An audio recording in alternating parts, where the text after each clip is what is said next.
YSR Congress party పోరాటాలకు కేంద్ర రాష్ట్ర ప్రభుత్వాలు దిగివచ్చాయి. రూరల్ డెవలప్మెంట్ ట్రస్ట్ ఆర్డీటీకి ఎఫ్సీఆర్ఏ అనుమతులు మంజూరు చేస్తూ కేంద్ర హోంశాఖ ఉత్తర్వులు జారీ చేసింది. ఈ ఉత్తర్వులపై వైఎస్ఆర్ కాంగ్రెస్ పార్టీ నేతలు హర్షం వ్యక్తం చేశారు.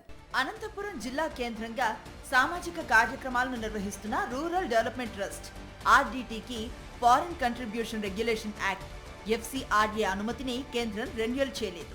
దీంతో 2025 ఏప్రిల్ నుంచి ఆర్డీటీ స్వచ్ఛంద సంస్థకు విదేశీ నిధులు ఆగిపోయాయి. నిధులు ఆగిపోవడంతో ఆ సంస్థ దశాబ్దాలుగా పేదలకు అందిస్తున్న విద్య, వైద్యం తదితర సేవా కార్యక్రమాలు నిలిచిపోయాయి. ఈ పరిణామాలను సీరియస్ గా తీసుకున్న వైఎస్ఆర్ కాంగ్రెస్ పార్టీ ఎంపీలు పార్లమెంట్లో నిరసన తెలిపారు. ప్రధానమంత్రి నరేంద్ర మోదీకి 1,00,000 పోస్టు కార్డులను పంపే కార్యక్రమానికి శ్రీకారం చుట్టారు అనంతపురం జిల్లా వైఎస్ఆర్సీపీ నేతలు అనంత వెంకట్రామిరెడ్డి, తలారి రంగయ్య, శైలజానాథ్.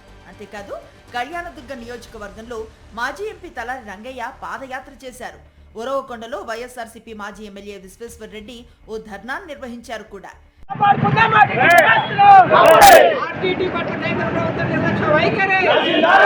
ఈ పరిణామాల నేపథ్యంలో కేంద్ర ప్రభుత్వం స్పందించింది. ఆర్డీటీ స్వచ్ఛంద సంస్థకు ఎఫ్సీఆర్ఏ అనుమతులు పునరుద్ధరిస్తూ ఉత్తర్వులు జారీ చేసింది. దీనిపై వైఎస్ఆర్సీపీ జిల్లా అధ్యక్షుడు మాజీ ఎమ్మెల్యే అనంత వెంకట్రామిరెడ్డి, మాజీ మంత్రి శైలజానాథ్, మాజీ ఎంపీ తలారి రంగయ్య హర్షం వ్యక్తం చేశారు. అక్కడ అమిత్ షా అనేది కూడా మాజీ పార్లమెంట్ సభ్యులు రంగయ్య గారిని కలసడం, అలాగే మన వైఎస్ఆర్ కాంగ్రెస్ పార్టీ రాష్ట్రానికి చెందిన పార్లమెంటు సభ్యులతో కూడా అక్కడ ఒక నిరసన కార్యక్రమం కూడా పార్లమెంటు లోపల కూడా అంటే ఆవరణలో కూడా ఒక నిరసన కార్యక్రమం కూడా రంగయ్య గారు ఇతర వైఎస్ఆర్ కాంగ్రెస్ పార్టీ పార్లమెంటు సభ్యులు కలిసి కూడా నిరసన కార్యక్రమం కూడా ఇవ్వడం కూడా జరిగింది.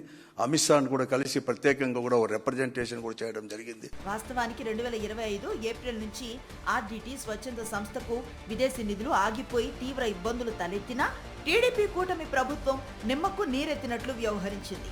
ఆర్డీటీ లబ్ధిదారులు అనంతపురం జిల్లా కలెక్టర్ కార్యాలయాన్ని ముట్టడించిన తర్వాత ఉద్యమాన్ని పక్కదారి పట్టించేందుకు చంద్రబాబు సర్కార్ కుట్రలు చేసింది. అయితే వైఎస్ఆర్సీపీ రాజీ లేని పోరాటాలు చేయడంతో ఎట్టకేలకు కేంద్ర ప్రభుత్వం దిగొచ్చింది. ఆర్డీటీ స్వచ్ఛంద సంస్థకు ఎఫ్సీఆర్ఏ అనుమతులను మంజూరు చేసింది. ఆర్డీటీకి అన్యాయం జరిగితే జిల్లాకు అన్యాయం జరిగినట్లే.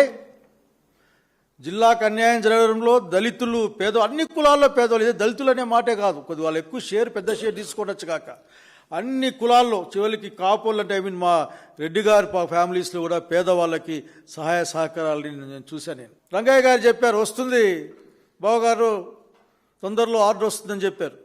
ఆర్డర్ వచ్చి రాగానే మీరు వైఎస్ఆర్ కాంగ్రెస్ పార్టీ లేకపోతే ప్రజల జేబుల్లో నుంచి వాళ్ళ పోరాట ఫలితాన్ని మీరు క్లెయిమ్ చేసుకుని ఆ క్రెడిట్ చోరీ చేసేదని మాత్రం ఎందుకో ఇబ్బందిగా అనిపిస్తుంది. ఇట్లా విషయాల్లో కూడా క్రెడిట్ చోరీకి అలవాటు పడిన టీడీపీ కూటమి నేతలు దీన్ని కూడా తమ ఘనతగానే చెప్పుకుంటూ ప్రజలను మభ్యపెట్టే ప్రయత్నం చేయడం విమర్శలకు దారితీస్తోంది. కేంద్ర ప్రభుత్వ కూటమిలో భాగమైనప్పటికీ అధికార టీడీపీ నేతలు అంటీ ముట్టనట్లుగానే ఉంటూ వచ్చి ఆర్డీటీకి వచ్చిన సమస్యను పరిష్కరించకుండా మేనమేషాలు లెక్క పెడుతూ వచ్చారు.